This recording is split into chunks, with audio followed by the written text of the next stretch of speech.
Somebody got a video. Here she is trying to pretend she's a regular person just shopping. And they ask her, here she's going to react to Dick Cheney endorsing her. And let's it's like Liz Warren riding a bus. Yeah, here we go. Look, we're drinking beer. I'm honored to have their endorsement, and I think that what they both, as leaders who are well respected, are making an important statement that it's okay, and if not important, it's okay to team up with warmongering murderers and torturers, the dregs of society, the worst thing in the world, people who lied to the American people to get us into an illegal war so we can murder 1 million people, you know, that kind of stuff. People who then passed the Patriot Act and put us in the surveillance state, you know, people like that, people who turned Americans against Americans over a phony war for the military-industrial complex. It's okay. And she's going to say that, doing what that is, and why is Dick Cheney endorsing her? Because she's going to do more of what Dick Cheney wants. And she calls... You know, this owner of that spice store donated $100,000 to her campaign. She was not at a random grocery shop. Oh, you're kidding.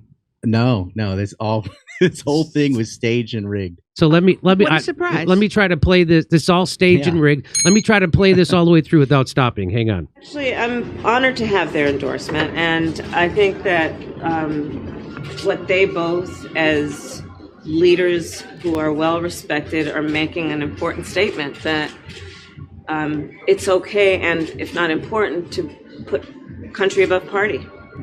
And I'm honored to have their support, and I think it's an important statement right now. A lot of what I think is happening, and I was just talking with some folks here in Pittsburgh about it, is that people are exhausted about the division and the attempts to kind of divide us as Americans. Well, then why do you keep doing it? Why do you keep doing that? Why do you keep saying that half the country don't respect our democracy, half the country are terrorists, half the country? Why do you keep doing that? Are working for Trump, working for Russia? Why do you then have the Justice Department of the Democrats underhandedly prosecuting, using the criminal justice system to prosecute their number one political opponent? Why don't you stop doing that? Oh, that's right. You're actually pretending you're not doing the exact thing you're accusing your opponent of. That's okay. Here we go. And them stepping up to make this public statement, I think, is courageous, but also for people like the folks I was just talking with, it really reinforces for them that we love our country and we have more in common than what separates us. Right.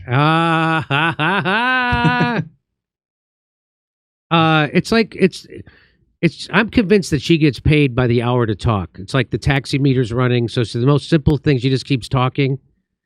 Like Russia is a big country. I'm surprised she wasn't buying hot sauce. Me too. And I'm not saying that she's on Xanax. I'm saying she talks like she is always. I think she's a dry drunk. Go ahead. Here's what Robert F. Kennedy says. Cheney's resuscitation by the Democratic presidential nominee finalizes the hijack of the party of peace by the warmongering neocons in the military-industrial complex. There's nothing left to the party of JFK and RFK. That was worth repeating, yeah. Yeah. And here's what I said. The transformation of the Democratic Party into the party of Bush Cheney is complete. Instead of this shocking Kamala Harris supporters, you think it would shock their conscience? It'd be like, so if Hitler came around and said, you know what, I'm endorsing Kamala Harris, they would go, oh, look, even Hitler likes her, instead of going, wait a minute. So their whole idea is, hey, you know, Hitler, yeah, he's the worst guy in the world. He killed 6 million Jews. You know, he just endorsed Kamala Harris. You know, there's another side to Hitler that people just don't see. Didn't Vladimir Putin say he prefer Kamala too? Yes, I'm pretty sure he did. I think he did, and he's sort of like, I mean, obviously he's not Hitler, but they try to paint him as if he was, and you know, there's pretty high gap between those two. But yeah, he said that, and they just ignored it because they have demonized that dude. Like Trump and Putin get more flack from mass media than anybody. I just want to hear her one more time. Actually, I'm honored to have their endorsement. I'm honored to have Dick Cheney's endorsement. Why, Harvey Weinstein wasn't available? Go get Glenn Maxwell. See who she wants. Wow. She flew around a lot of your party members to Rape Island. You're talking about Ghislaine? Mm-hmm. Now, is her name supposedly pronounced Gwen? Is that what you're saying? Yeah, it's Ghislaine Maxwell, but you can call her Ghislaine. I kept calling her Ghislaine because of the double entendre. Exactly. And then everyone started calling her that because they all copied my stuff anyway. Oh, okay. So I'm like, oh, that has now become her name, which is hilarious. That's good. You should be proud. Even I use it. It's funny, Ghislaine. But she's, her father was involved as he was an informant for Israeli intelligence. Yeah. And helped capture Mordecai Benunu, the whistleblower nuclear weapons. And it's just like, oh, gee, Epstein and Maxwell and Jean-Luc Brunel and all these people are involved in this massive kitty fiddling ring that involve the top people, including presidents, prime ministers, Ehud Barak, Bill Clinton, Prince Andrew, the names you know, and the names that aren't famous but are very wealthy of all these bankers.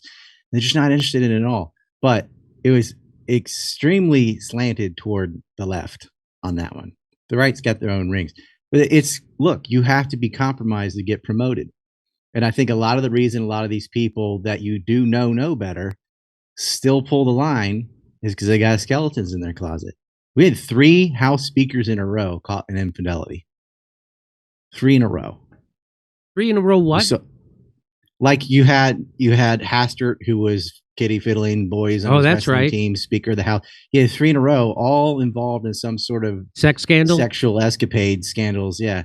And you see that on Wall Street too. The people that blew the whistle on the subprime housing mortgage gambit, people like Vitter and Spitzer and stuff, suddenly, oh yeah, you had an affair with an 18-year-old.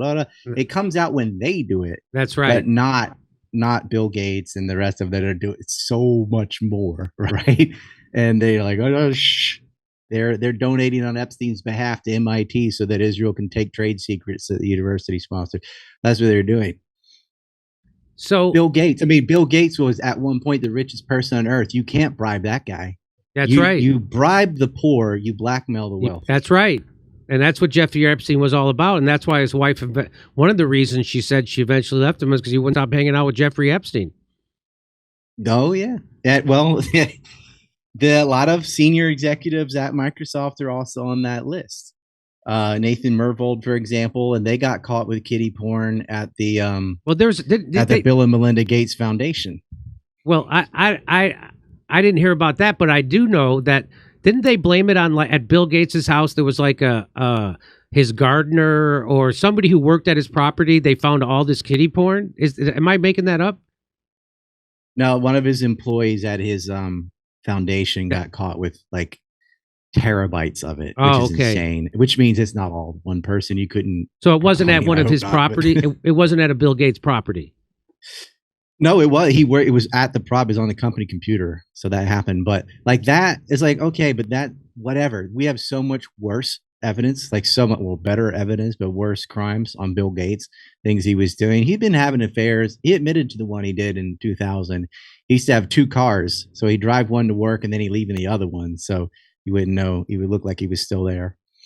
But yeah, I mean, you have internal emails of him being late in the night at Jeffrey Epstein's property when Glenn and Eva Dubin were there with their daughter, who would have been at maximum 16 years old at the time, and staying late into the night. Like they compromise these people. The Dubins were there. They raped Virginia Roberts, and she described the hotel they were in, the fact that his wife was pregnant, like everything lined up, and that case has been completely buried. And when anyone talks about Epstein, all they talk about is Clinton, Andrew, like this sort of uber famous celebrity names, whatever.